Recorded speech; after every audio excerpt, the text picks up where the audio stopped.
Feeling mo ba natalunan ka sa buhay? Huwag mo lang iasa to sa swerte. Kailangan natin pag-usapan at pagplanuhan. Lika, usap tayo. Videos that will make you wealthy and debt-free. Hi there, this is Shinkitan, your pambansang wealth coach. Alam nyo, confess lang po ko. During that time when I was still studying, akala ng mga teachers ko na talagang wala na akong pag-asa. Bakit? Yours truly repeated grade 6 4 times. I mastered it. Pero fast forward, ito na po ako ngayon. I'm teaching people about financial freedom. Gusto kong malaman sa episode nito, no? I just want to share with you ano yung natutunan ko. At the same time, I would like to share with you on how you can also achieve it. Hi there mga ka-iponaryo. Okay, ito ng episode na talagang hinihintay ninyo. In this episode, pag-uusapan po natin paano mo makakamit ang financial freedom, anong life hacks, paano mo i-maximize ang pera mo, at the same time, anong gagawin po natin. Let's talk about financial freedom. How does financial freedom look like to you? May mga iba, magandang bahay, sasakyan, travel, you know what? Ang financial freedom ay very subjective. Para sa iba, ang tunay na kalayaan, makakain na ng 3 beses ang araw.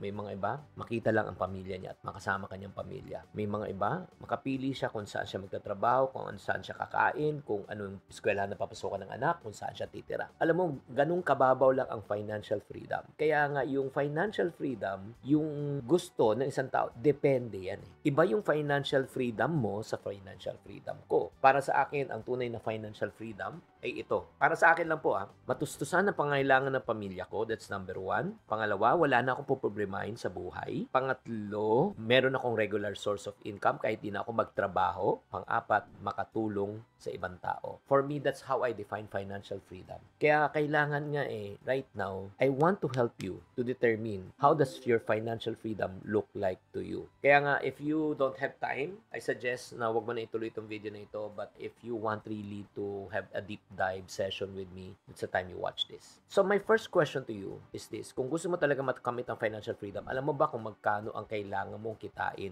para makamit mo yung financial freedom? Ito yung tinatawag nating financial freedom figure. Iba-iba tayo mangarap like for example, gusto mo bang sariling bahay? Magkaano kailangan mo? Ilang kwarto? Ilang toilet and bath? May swimming pool ba o wala? Gaano kalayo ang gate sa bahay? Magbubus ka ba, jeep or MRT?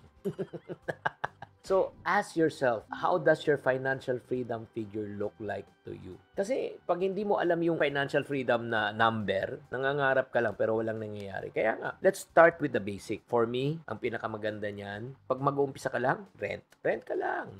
Number 2, kunyari pagkatapos ng rent, next, kung gusto mo, condo ka muna.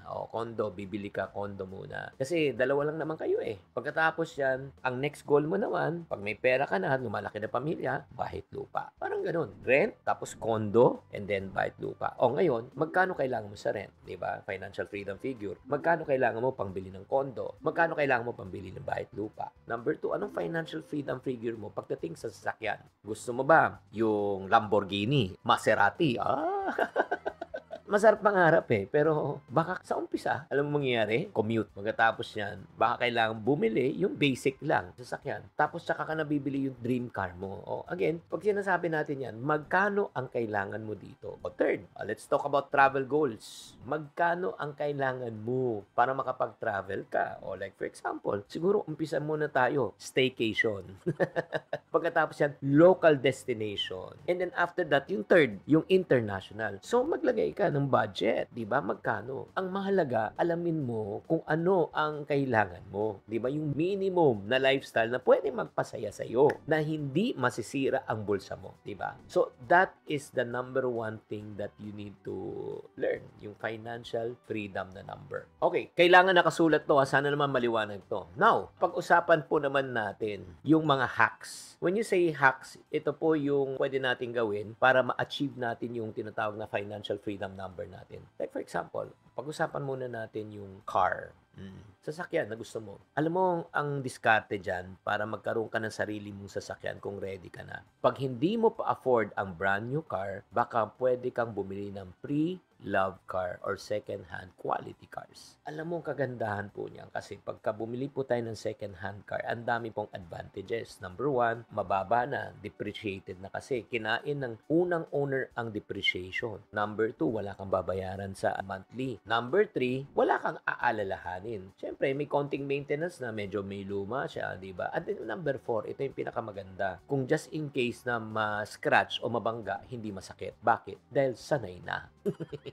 Hindi, ito lang ako, I personally bought a Honda Jazz around 5 years ago from someone that we know na talagang ginagamit lang niya bahay, eskwela, bahay, eskwela, bahay, eskwela. So, we got it for only 200 plus thousand. Actually, nagamit na po namin yan 5 years now. Pag ibebenta po namin ngayon, yung sasakyan yan, hindi pa rin nalalayo yung value. Bakit? Kasi nga depreciated na siya. Diba? So, that's one diskarte para makaumpisa ka. Or number two, let's talk about mga clothes, shoes. Yan din isang malaking gastusin eh. Alam mo, pwede ka mag-brand hacking. Ang ibig sabihin ng brand hacking, pumili ka ng generic brands. Yung parang affordable na, quality pa. In reality, like for example, ito mga t-shirt na sinusuot ko. Ito. No? Tagal ko na sinusuot to, mga 8 years na to. Maganda pa rin quality oh. Pero kung titignan mo, magkano lang to? Ito ay gawang taytay. O, di ba? Less than 200 pesos lang may print na. In other words, marami na akong binibili. Like for example, may binibili ako mga pants na stretchable. Kung bibilin ko yan sa Uniqlo, aabot ng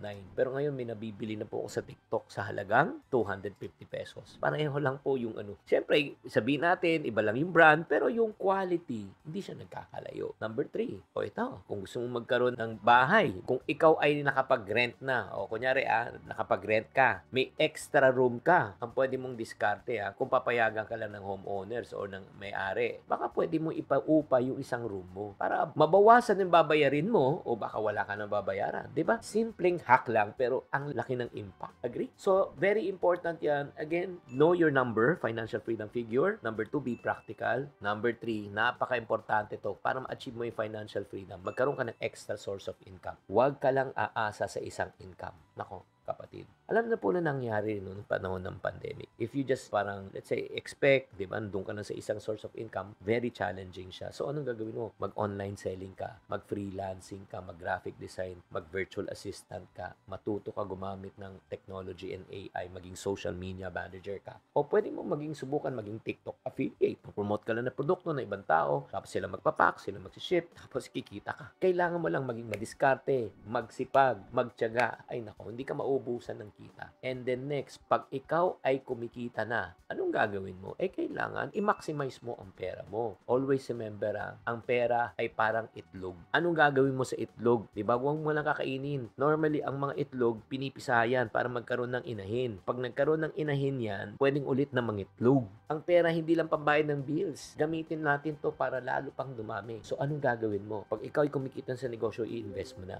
Like for example, practical, pag-ibig, kahit maliit ng halaga, lalaki rin yan over time. Or if not naman, subukan nyo po yung e-bank. Marami na pong e-banks po. Like for example, they offer 3.5% up to 6% interest per annum. So, as long as they're covered by PDIC, Philippine Deposit Insurance Corporation. And then number 3, alam mo maganda, saan natin ilalagay ang ating kinitang pera para palaguin? Real estate. Laging winning talaga ang investment. Subukan mo kahit na magbumili ka lang ng lupa. Lupa lang, na walang bahay. Maghulog-hulugan ka lang. Nako, grabe. Ito lang ganito na lang kasimple. Name me one billionaire na wala sa real estate industry. Wala. Lahat po sila nandoon. Bakit? They know na pwede itong mag-multiply at magpayaman sa kanila. And last but not the least, kung gusto mo ma-achieve ang total financial freedom, gamitin mo ang pera mo para mag-invest. Saan, Chinky? Nag-invest na nga ako sa stock Nag-invest na rin ako sa lupa. Nag-invest na rin ako sa e-banks. Ano pa mag-invest? Don't fail to invest in yourself. Bakit? Ikaw kasi ang gagawa ng desisyon. Ikaw kasi ang magpapasya. Kung mali ang iyong desisyon at pagpapasya, mali rin lahat ang gagawin mo. Kaya nga, skills development is key. Habang mas valuable ka, tumataas ang iyong kita. And that is what I personally learned, guys. How I was able to achieve financial freedom. So basically, yan ang ginawa ko. Number 1, inalam ko kung magkano kailangan kong kitain. Number 2, dumiskarte po ako. Number 3, naghanap ako ng additional income. As of right now, I have 12 sources of income. Number 4, minaximize ko ang kita ko. Pag ako ay kumikita, ano ginagawa? Ini-invest ko para palaguin. And number 5, ang ginawa ko, I invested in myself. Ang financial freedom, actually, hindi naman imposible. Pero kailangan may tama kang diskarte. Agree? Kaya nga para sa mga taong sinasabi, Chinky, hindi ko alam paano dumiskarte. Nako, sagot na kita. Sumali na kayo sa aming community na tinatawag ng The Iponaryo Movement. Sa Iponaryo Movement, doon marami kayong matutunan. It's for free. O, libre naman po to join the Iponaryo Movement, especially the basic, paano mag-save, paano mag-budget, paano makawala sa utang. Lahat, tuturuan namin kayo kung paano maging financially free. So if you're interested, just go to the link below and join our Iponaryo Movement in Facebook for free. Nagustuhan mo ba itong episode na ito? Let me ask you, ikaw, para sa iyo, ano yung financial freedom for you? Tatandaan, tamang karunungan, tamang disiplina ang susi sa pagyaman.